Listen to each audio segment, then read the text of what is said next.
During World War II, the Jeep quickly became one of the most important vehicles of the United States military. Designed to be light, fast, and durable, it could handle mud, sand, snow, and even rough coral beaches. More than 600,000 were produced between 1941 and 1945, making it one of the most widely used vehicles of the war. Soldiers drove Jeeps on reconnaissance missions, used them to transport officers, hauled supplies, and even mounted light weapons on them.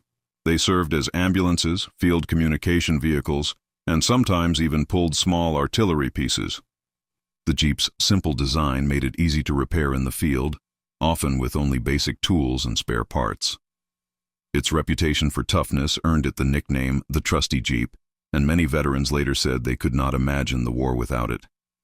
By the time the fighting ended, the Jeep had become a symbol of American ingenuity and resilience, remembered as the four-wheeled workhorse of World War II.